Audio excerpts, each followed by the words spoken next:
got a message to say that something's changed in my base. I have not even connected yet. Sitting at the screen here, and we'll see what's going to happen.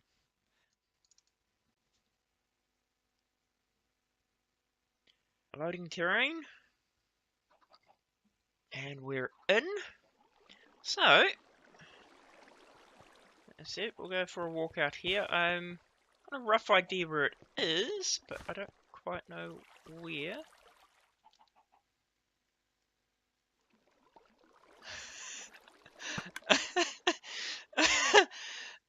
Okay.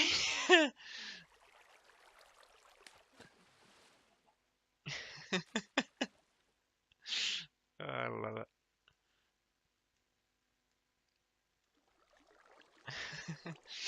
Yep. So, Stocker's Bean? Is that the only one he's put in? Yeah, so Stocker's Bean, and he's left me a little gift. I love it. Thanks, Stocker.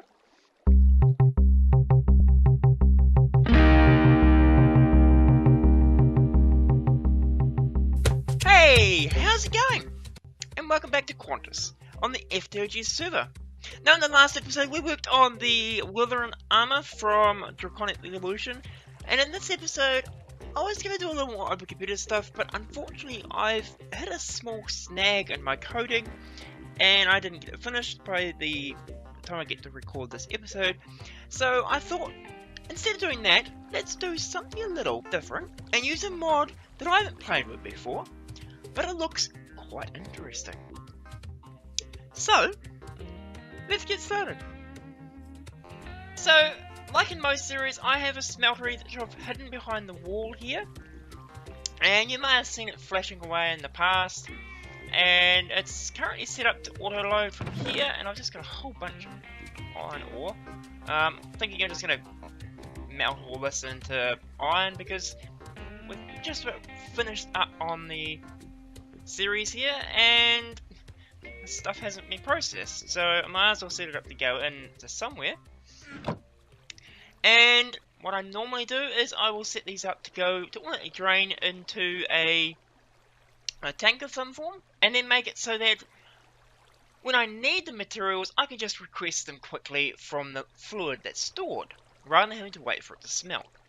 And in this series, I haven't really done that. So, I thought that's what we end up doing now. Now, the other thing, of course, is while I'm waiting for that to smelt up, and I have it set up automatically to eject the negatives, but I'll stop that for now because I want to keep the liquid for later on. The other thing you may not have seen is down here, of course, we have the storage room with the open computers, but below this is a room that I haven't really shown off. I dug this out for a previous episode and didn't use it, and all I've done is store the void miner down here, and I thought this would be a really good place to have some storage. So what I thought would work on this in this episode is from the mod pressure pipes, which I haven't actually played around with. It looks like it was back in 1.7, but I've never really played with it. We will need our crafting table to start with, I suppose.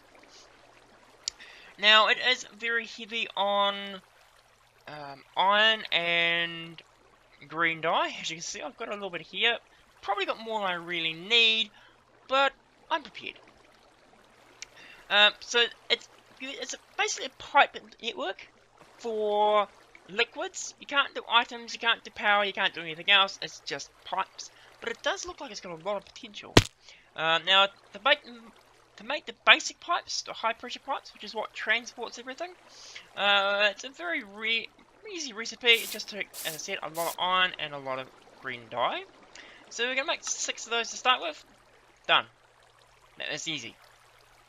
You've got other various options here. We've got valves, turning things on and off. I may make some of these depending on how I go and what I set up.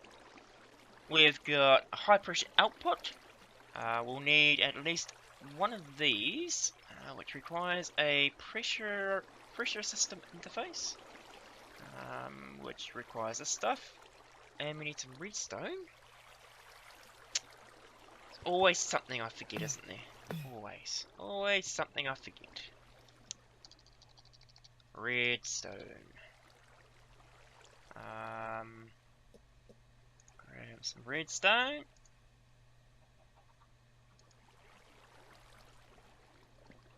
From here. And we'll try this again. So we're making the output. We'll need at least one of these guys, and I think there's two of these. So let's make 1, 2, and we'll make an output. And that's how how the liquid gets out of the network. And we'll also make an input, which is the exact same recipe as a output, just on the reverse. Make one of those, and if you put it back into here, no, I thought you could do that. I thought I saw there's a recipe. Oh, okay. Yeah. So we're going to input, which will get stuff in, and we'll get the output, which will get stuff out. Fluid drain. This block here seems to be very much like the fluid gate from Bullcraft, in that you give it liquid, it'll send it out, make source blocks in the world. Very, very cool. Wish I'd known about that when I was building the dam outside. It might have stopped the problem with the water that we're constantly here. We'll need a tank controller, which requires a whole bunch of tank walls, which is, once again, iron and green dye. Do we have a visitor in the base? He sounds very close, doesn't he? So we've made ourselves the pressure output and the pressure input. We've made some tank walls for our tank controller, which we need for here, which grows some diamonds. Hopefully we don't need... We'll need one of these for each piece of liquid we want to store. I think we might make a few of these actually. Let's see how many can we make? 4. Yeah, 4 should be enough. I can always make more later. We will need some tank block, which just requires some more tank walls, which is what we ran over a second ago, in a configuration like that.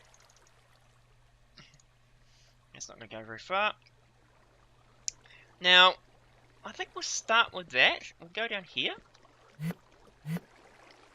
and I'll show you how these things work.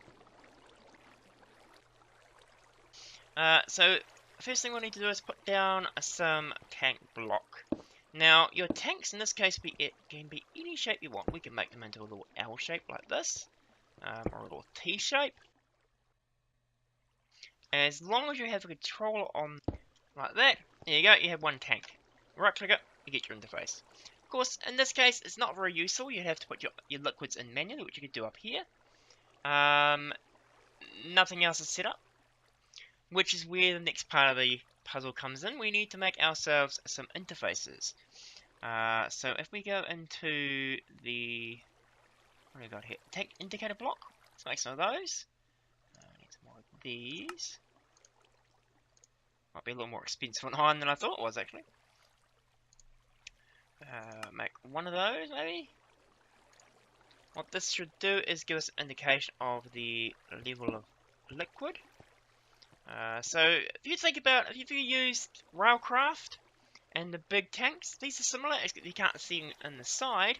Another mod is dynamic tanks, where you could have multi-size tanks. Once again, you can't see inside except for this little indicator. But for every tank block, you do get some more liquid. We will also need to bring up a crafting table.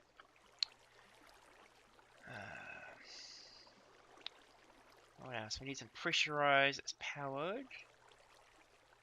Pressurized output. We will need one of those at least. Requires another one of these guys. In fact, make, let's get a couple of those. Probably need more because each one of these tanks will need it, but we'll just work on one at the moment. We were working on the pressurized output. So one of those. And there should also be a pressurized intake. There it is. Out of iron? Okay. Unexpected, but okay. Grab some iron like that.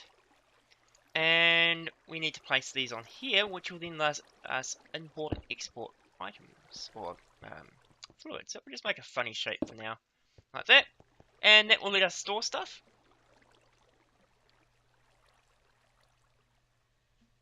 Pressure intake. Pressure up. There should be an interface here. I'm a little confused as to why there's not. So that doesn't really make too much of a difference on what we're looking at. But we have a tank. So that's the pressure tank, which is quite cool. Haven't covered off the liquid yet. Have we actually got any tanks? Tank? No. I think, though, there are some creosote ones here I could use. That one's empty. That one's there. Now, while we're up here, I'll show you how the pipes work. So we place down tank there. So that one's empty. We need 1, 2, 3. Let's just put it over there. That'll work. We will need the input. No, we'll start with the output. So we place the output. Now, you'll notice when we put it down. No, that's not the way we want it. Can I get it?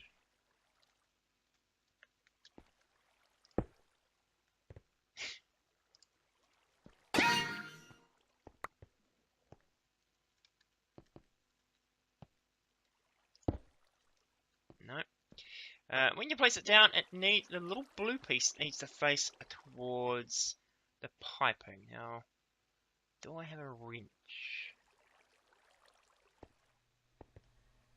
I have the screech over computers. I wonder if that will work. No. Is there a way of? Doesn't look like there's a way of placing it that way. That's not really helpful. Check this out. Place it that way. Place that down. Right, so that's actually the output. How did that become the output? I thought I put down the input.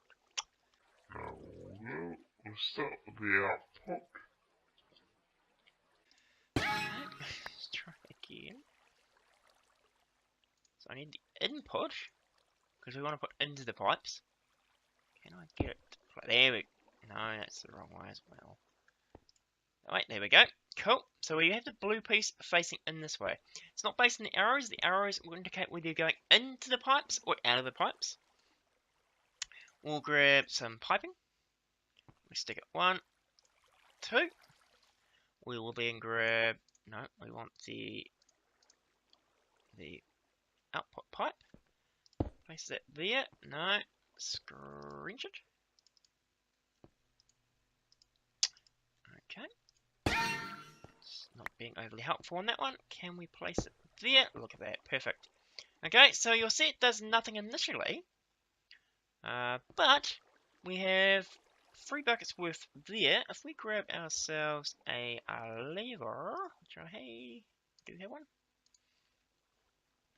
and we stick it on here, so we give it a redstone signal, you'll see that it instantly transfers over here. Now, interesting enough, it said 3,000 or 3 buckets before it showed it. I think these have an animation. So it might be a bad example.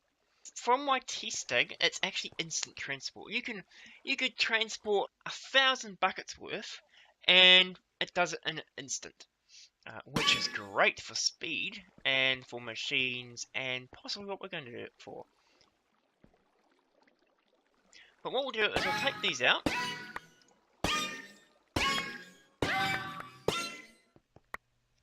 And did I pick everything up? Looks like I did. Cool. We will sound like the drone charging back there. So we'll head back down here, and the first thing we'll focus on is inputting into our tank. So, which tank is that? Is that the one with stuff in it? No, it's not. This is the one with stuff in it. So we'll put that, I don't know, there. Okay. We'll grab ourselves the input pipe. Place it there. Cool. Blue side facing that way. Now, we do not need a output pipe to put into here, but we will need the tank pressure intake. So we do that. You'll see it connects up. We can give it our redstone signal, which must have gone back into here. Yes, it did. We give it the redstone signal here. Now you can make it, if you have a machine like an NDIO or something, or that pushes into an inventory, it'll work just as well. You don't need to give it a redstone signal, but in this case, because this doesn't push out, we need to tell it to pull, and it's instantly in here. Right, so there's 3 buckets in our 160 buckets worth of tank. Let's re-add these back in. Doesn't really matter the shape we put them in at the moment. I'm only using it for testing purposes. We will need our outlet, because now we're going to take out of here. And we will need some piping. Put piping there. You can see that it has that little thing there. And we will place something. Of course, it didn't go the right way. What did I do with that wrench? Can I move it? Other side. Cool. We will stick the tank in there, and boom, it's full again. Now, it's pretty useless to put something in and keep it there, but you now get a new interface item on here. You can see we've got our red output with each of the sides, so you can have a different side, a red output, a green output, blue output, and you can see on here is the red output. And you can set it to be always on, to only enable on redstone, to be disabled on redstone, and just disabled completely. And of course the default is always on. What we're going to do is we're going to set that to enable on redstone. We'll go over here, take this guy out. I'm not using that anymore. Maybe take this out as well. And this one is swap them around. That guy goes there. And that's empty currently, which is good. We will put this into here. And because, of course, this doesn't have a redstone signal again, it does not import it into here, and it won't transport it between the two. We'll go and grab our lever. Give it a redstone signal again. This time, however, it shouldn't end up over here, because it's stuck in here, but we haven't given it a redstone signal. Take that out. It's going back in the bag. Actually need to clean out the bag at some point. We will now stick it onto top here, like that. And now you should see it fill up. Isn't that cool? So what I'm going to do though is that's the basics of what we're going to be setting up today. And as I said, I'm going to try and get the smeltery to auto drain into tanks, a whole bunch of tanks. I'll set them up down here, and I'll be back in a moment. Okay, so I've put in 4 tanks, and I've used the steered stone and bricks and everything from the smeltery just to give it a little bit of interest. I'm not entirely sure whether I'm going to continue this right around and still have these visible. And I'm also toying with the idea of separating out the void miner from this room somehow.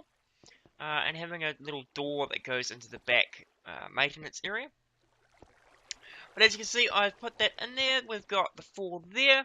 Now, of course, these are not just there. The rest of it's hidden in the back here. Reason why I've only gone 3 up is because just above this block here is actually the outside world. So I don't want to dig into that because that requires me redoing the hill. But if we go along here, you can see that I've placed the intakes along here for all of them. The piping goes all the way up here, and if we continue up here, it has to divert a little bit here because just in here is the bedroom. Don't want to be putting cables in here. And of course this whole piece that we've got here is all for maintenance purposes. I'll fill in this little piece here as well. Which just takes us down to here. But I've moved the drain from the other side to here, and of course we need to place a lever on here. Place up there. Now can I access that? I can't access it from there. Let's just see what's actually in there to start with. I haven't filled this in, so we've got a little bit of iron in there. And quite a bit of said stone still. So what should happen? I wonder if I could... No, probably not. Let's turn this on. There. And in theory, there should be nothing left in here anymore. Okay, said stone. That means the iron's gone somewhere, but the stone hasn't. That was unexpected. What happened there? We'll go into here. So we've got molten iron. Molten iron. Ah, that's not done what I thought would happen, actually. I would have thought that the various different ores would have filtered into their specific thingies. Let's go get one of those buckets again, I think. Not bucket, sorry. Oh, we actually would probably use a bucket. Let's go grab a bucket from up here. I have a few available, don't I? Do I? Water? There's a spare one. So we'll go back down here. It's not quite what I wanted to happen. I thought it would go into this correct spot, but we'll grab... can I grab... I'll take the iron. There we go. So you take the iron out. I don't know why I didn't hit that one. Go into this one. Bring that up. And in theory, if we click onto that, it'll make this only a set molten iron.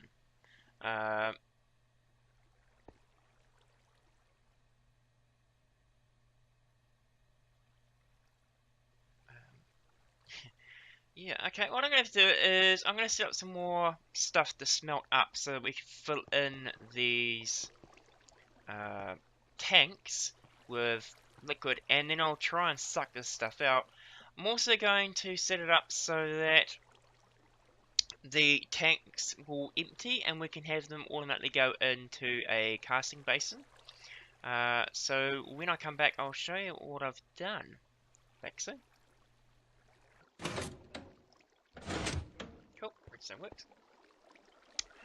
So, yeah.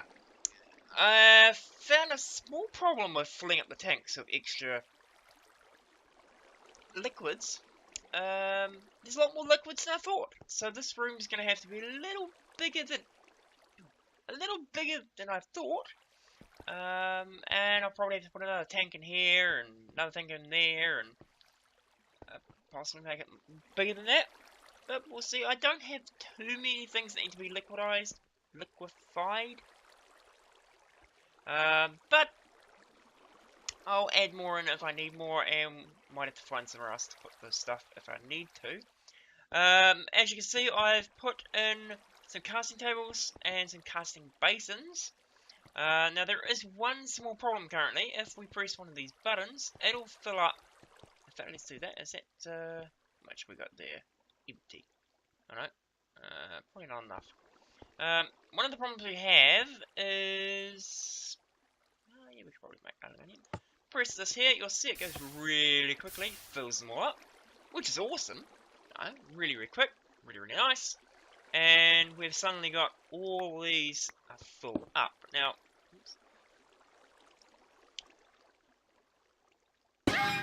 you will notice that there's a piece in the middle here, and I'm pondering putting something to auto-extract these in that spot, which is why I've left it free. But it fills really quickly, which is awesome. The problem is, of course, is it does both at the same time. So I added this lever in here to switch between the basins, and the tables, so you can put your stuff in here and make it whatever without having to fill everything at once. It would also be nice to be able to turn off all and switch it to just a single one, but there's a little bit of tricky redstone, which we'll get to in a second, which does the little lamps here just to indicate which way the lever is facing and which one's active. But if we go down here, as you can see, I've had to dig down quite a bit because this is the redstone, a very, very vanilla type redstone. We're using a block of redstone here, which triggers the redstone to go along here, goes up and activates that lamp. On the other side of this gravel block, which I probably shouldn't have used gravel, but it worked, is a redstone torch to create a NOT gate, which turns off their light. when the redstone block is pulled back with the piston, it then turns all that off, which is cool.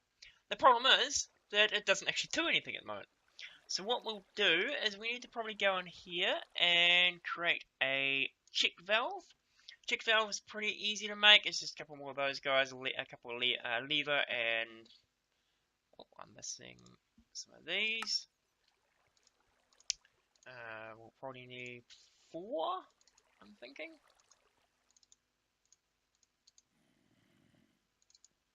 Grab those out of there. Go back, make our check valve. We need 2 of them, 1 for each side. Now, of course, in this case, I need 2. You don't need 2. You can. This is just basically a toggle, which is why we've got the redstone block here. So if I go in, take that out on that side.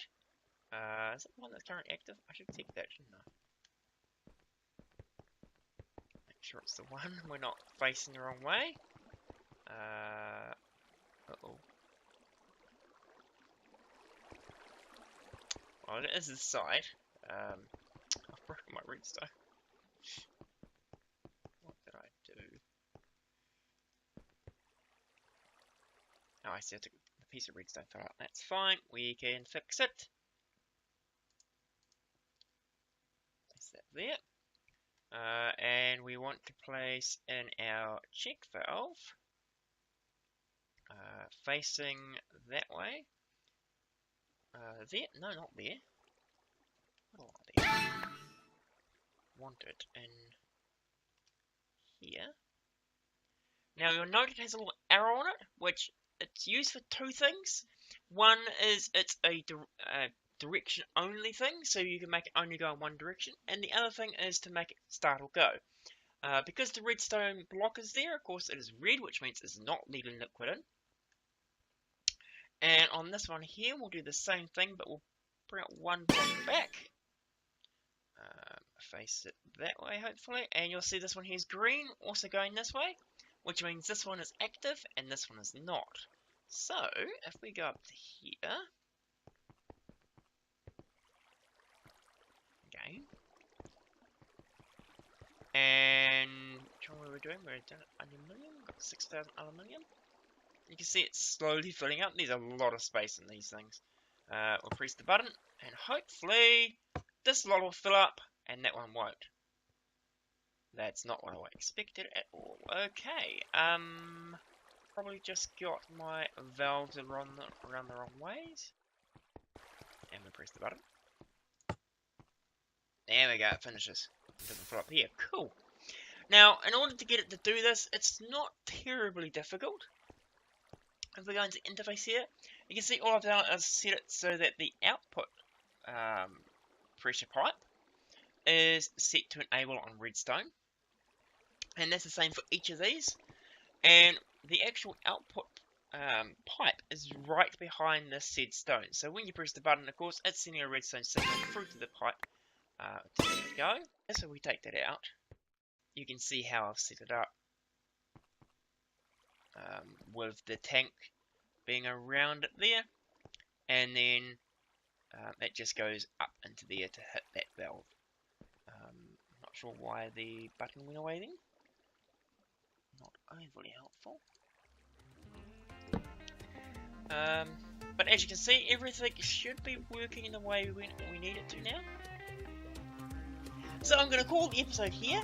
As always, if you've enjoyed the episode or learned anything from it, please do hit that like button. Any questions, comments, suggestions, or just want to say that's a lot of ingots, leave a comment down below. If you get the channel and like what you saw, hit that subscribe button. But otherwise, have a great day, and see ya! So, I'm going to call the episode here. As always, guys, if you enjoyed the episode or learned anything, as always, guys, if you learned